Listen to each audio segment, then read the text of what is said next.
అదే RTV app వార్తల్ని క్షణాల్లో చదివే అవకాశం ఉంటుంది. ఒక న్యూస్ పేపర్, ఒక టెలివిజన్ ఛానల్ మీ చేతుల్లో ఎప్పుడూ ఉంటాయి. వరద తగ్గుముఖం పట్టిన తర్వాత ఫోకస్ మొత్తం కూడా శానిటేషన్ మీద చేస్తున్న పరిస్థితి. శానిటేషన్ తర్వాత ఇళ్లలో ఉన్న మట్టిని ఏ విధంగా బయటికి తీయాలి దాని మీద దృష్టి సారిస్తున్నారు. అక్కడ ఉన్న నేతలందరూ కూడా, అధికారులంతా పూర్తిగా కూడా వారితో రాత్రి కూడా ముఖ్యమంత్రి సమావేశమైన పరిస్థితి. సరే, ఇప్పుడు మీ ఫోకస్ నిన్నటి దాకా ఫుడ్, వాటర్, వీటి మీద, కానీ ఈరోజు క్లీనింగ్ ఆఫ్ ద హౌసెస్, తర్వాత అక్కడ ఉన్న వాళ్ళందరినీ జాగ్రత్తగా బయటికి తీసుకురావడం ఎలా ఉంది? దాంతోపాటు ఇది కూడా చేస్తున్నాను, ఫస్ట్ది కూడా చేస్తున్నాను కృష్ణమోహన్ గారు. నిన్న మీకు చెప్పినట్టే నిన్న మీ మీడియాకు కూడా ధన్యవాదాలు తెలియజేయాలి. ఇక్కడున్న సమస్య తీవ్రతని రాష్ట్ర వ్యాప్తంగా తెలియటం వల్ల నిన్న ఉదయం 7,05,000 మందికి బ్రేక్ఫాస్ట్ పెడితే 8,22,000 మందికి లంచ్ ఇచ్చాం. రాత్రి అయితే మేమే ఊహించినట్టుగా 11,23,000 మందికి డిన్నర్ పంపించాం. అంటే అన్నవరం టెంపుల్ అని, ఆ టెంపుల్ అని, ఈ టెంపుల్ అని, చాలా అటు వైజాగ్, ఇటు నెల్లూరు దగ్గర నుంచి చాలామంది దాతలు స్వచ్ఛందంగా కూడా పంపించారు. ప్రభుత్వం మేము ఏర్పాట్లు చేసిన దాన్ని మించి వచ్చింది.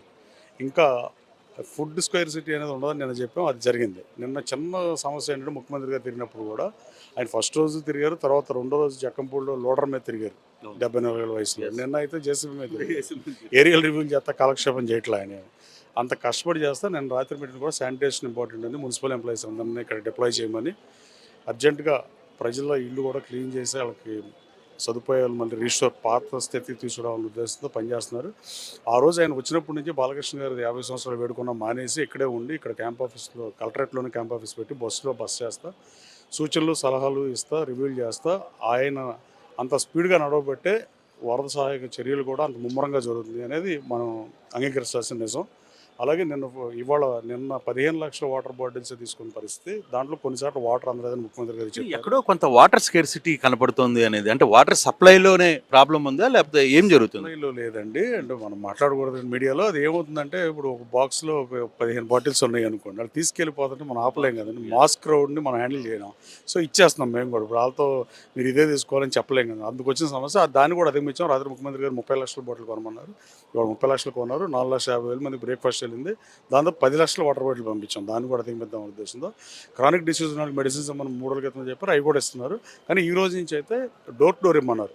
ఏదైనా అంబాపురంలో ఒకటి 2-3 రోడ్లు, కొంత ఏరియా, జక్కంపూడిలో వైఎస్ఆర్ కాలనీ అపార్ట్మెంట్స్ తప్ప మిగతా అన్ని చోట్ల ఇవాళ 4 అడుగులు, 3 అడుగులు, 2 అడుగులు వాటర్ తగ్గింది. అక్కడంతా డోర్ టు డోర్ వెళ్ళిమ్మన్నారు తప్ప ఇలా మూకుమ్మడిగా లేకపోతే రోడ్డు మీద సెంటర్లో ఇవ్వటం అనే కార్యక్రమానికి స్వస్తి పలికారు. అలాగే వైసీపీ ప్రభుత్వం కూడా ఏదో ఒకటి విమర్శలు చేయాలని చేస్తుంది తప్ప, వాళ్ళకు కూడా ఓటేశారని నిజాన్ని వాళ్ళు గ్రహించి కొంతమంది వాళ్ళకు కూడా మంచి చేస్తాకు రావాలి. ప్రజాసేవలోకి వచ్చింది, రాజకీయాల్లోకి వచ్చింది మంచి చేయటం తప్ప, ప్రజల ఇబ్బంది ఉన్నప్పుడు రాజకీయ స్టేట్మెంట్ అయితే సభ్య సమాజం అసహించుకుంటుంది. జుగుప్సాకరంగా వ్యాఖ్యించిన అట్ట ఉంటుంది. చంద్రబాబు నాయుడు గారు 29 రాష్ట్రాల్లో జమ్మూ కాశ్మీర్ కూడా రాష్ట్రంగా పరిగణిస్తే 29 రాష్ట్రాల్లో ఈయనకన్నా క్రైసిస్ మేనేజ్మెంట్ బాగా చేసే ముఖ్యమంత్రి ఉన్నాడని, వేరే వాళ్ళ పోటీ పలానాళ్ళు చేస్తారని చెప్పమని అసలు వైసీపీ నేతలు ఇంత ఫ్లడ్ జరిగింది మీ ఈ కృష్ణా జిల్లాలో కావచ్చు, ఒక్క నేత కూడా బయటకు వచ్చి ఆశ్చర్యకరం అండి. ఎందుకంటే ఎక్కడో నెల్లూరు శాసనసభ్యులు, చిత్తూరు శాసనసభ్యులు ఎక్కడెక్కడో వస్తున్నారు. సరే, పార్టీల గురించి కాదు, ప్రజాప్రతినిధులు వాళ్ళు వస్తున్నారు. తెలుగు ఎన్డీఏ అభ్యర్థులు, ఎన్డీఏ శాసనసభ్యులు, మంత్రులు, ఇన్ఛార్జీలుగా ఉండి ఎంపీలు అలా. కానీ మరి వాళ్ళు ఎక్కడ కనపడకుండా అలా ఉండటం, దాగుడు మూతలు ఆడుతూ మళ్ళీ మధ్యలో బయటకు వచ్చి మీడియా ముందు అక్కడక్కడ మాట్లాడుతున్నాడు. అది బాధాకరం. ఈ రాష్ట్రంలో ప్రభుత్వం బాగా పనిచేస్తుందని కితాబు ఇచ్చే రాజకీయాలు రాష్ట్రంలో లేవులే. కానీ అట్లీస్ట్ విమర్శ ఇచ్చి వరద బాధితులకు అండగా ఉండాల్సిన స్టేలో వరద బాధితులకు ప్రభుత్వం అండగా ఉన్నప్పుడు సూచనలు ఇవ్వాల్సింది పోయి ఏదేదో రాజకీయం చేద్దాం అంటే, ప్రతిదీ రాజకీయం చేద్దాం అనుకుంటే పరిణామాలు ప్రజలన్నీ గమనిస్తారు. మనం పోటీ చేసేది ఒక్కడం, మనకు ఓటేసేవాళ్ళు 2,80,000 మంది. మన ఒక బ్రెయిన్ 2,80,000 మంది బ్రెయిన్ని మనమే మ్యానిపులేట్ చేద్దాం అనుకుంటే అది రాజకీయాలకు కుదిరే పరిస్థితి కాదు. 151 సీట్లు 11 సీట్లు అయినాయి. అట్లాంటప్పుడు ఇంకా బాధ్యతతో వ్యవహరించాలి తప్ప బాధ్యత రాహిత్యంగా మాట్లాడటం. చంద్రబాబు గారి కన్నా క్రైసిస్ మేనేజ్మెంట్ ఏ ముఖ్యమంత్రి చేస్తాడు? ఆయన ముఖ్యమంత్రి 95లో అయ్యాడు. ఆ రోజు నుంచి ఈ రోజు వరకు ఈ 29 సంవత్సరాల్లో ఇంకో రాష్ట్రంలో ముఖ్యమంత్రి గారు ఈయనకన్నా బాగా చేశాడు అని కూడా చెప్పలేని వాళ్ళు వైసీపీ నాయకులు అట్లా చెప్పడం బాధాకరం. ఇప్పుడు రాజకీయంగా విభేదించి రాజకీయ విమర్శ 100% చేయొచ్చు. ఎదురు పార్టీ సూపర్ డూపర్ అని వాళ్ళు ఏం అనరు, అది ఎక్స్పెక్ట్ చేయను కూడా. ఇప్పుడు బడ్జెట్ బాగుందని వాళ్ళు అనరు. మనం మంచి చేసినా వాళ్ళు దాంట్లో లోపాలు ఎతకడం ప్రతిపక్ష బాధ్యతను సరిపెట్టుకోవచ్చు. కానీ ఇట్లా వరద వచ్చినప్పుడు వాళ్ళు రాకుండా కూర్చొని వాళ్ళు ఊర్లు వెళ్ళిపోయి, కంట్రీలు మారిపోయి, ఇక్కడ మాత్రం ప్రజలు గాలికి వదిలేసి పైపేసి ముఖ్యమంత్రి గారు ఇంటికి వెళ్ళాడా? మీరు చెప్పండి. ముఖ్యమంత్రి గారు ఆ రోజు నుంచి ఇంటికి వెళ్ళలేదు, ఆయన ఆఫీస్కి వెళ్ళలేదు, సీఎంఓకి వెళ్ళలేదు, సెక్రటరీకి వెళ్ళా. ఇదే కలెక్టర్ ఆఫీస్నే సెక్రటరీ అదే సీఎంఓ అదే అక్కడే పడక బస్సులో నిద్రిస్తా ఆయన ఎప్పటికప్పుడు సమీక్ష చేస్తా అన్నిటినీ అధిగమిస్తా రీస్టోర్ పాత 5-6 రోజుల క్రితం విజయవాడ ఎలా ఉందో అలా చేసి కానీ ముఖ్యమంత్రి గారు ఆయన ఇంటికి వెళ్ళరు. అలాంటి ముఖ్యమంత్రి గారిని విధుల పట్ల నిర్లక్ష్యం అవుతున్నారని మాట్లాడటం వాళ్ళ విఘ్నతగా వదిలేయాలి.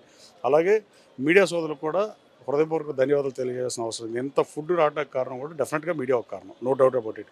నిన్న రాత్రి 11,23,000 మందికి పంపించామని మేము ఏర్పాటు చేసింది 5-6 లక్షలకు చేసాం. అంటే ఎనదర్ మేము అనుకున్న దానికి డబల్ వచ్చిందండి. అలాగే ఇవాళ వాటర్ ఇష్యూ కూడా సాల్వ్ అయిపోయింది. రాబోయే కాలంలో శానిటేషన్ మిగతా విషయాలు కూడా ప్రభుత్వం అడ్రస్ చేస్తుంది. కానీ ఇప్పుడు మీకు ఒక పరిస్థితులు ఏర్పడతాయి. ఒక పెద్ద సమస్య కనబడుతుంది. మృతదేహాలు బయటకు వస్తున్నాయి. దాదాపు ఒక 20 మృతదేహాలు ఈరోజు విజయవాడ ఆ ప్రాంతంలోనే కనపడుతున్న పరిస్థితి. నిన్న ముఖ్యమంత్రి గారు కూడా ఒక మాట చెప్పారు ఎమ్మెల్యే గారు. అంటే ఏదైతే శ్మశాన వాటికలు ఉండో వాటి మీద విపరీతమైన ఫోకస్ పెట్టండి, అది మొత్తం క్లియర్ చేయండి, అవసరమైతే ఆల్టర్నేటివ్. రాత్రి సమీక్షలో కూడా చెప్పారండి. అది అంతకుముందు 95లో కూడా అలా జరిగినాటికి ఆయన ఇలా జరిగినప్పుడు వాళ్ళకి డబ్బులు ఇచ్చి సేవ చేసిన వాళ్ళకి, సర్వీస్ చేసిన వాళ్ళకి ఏదైనా ఇచ్చే ఆ టైప్లో.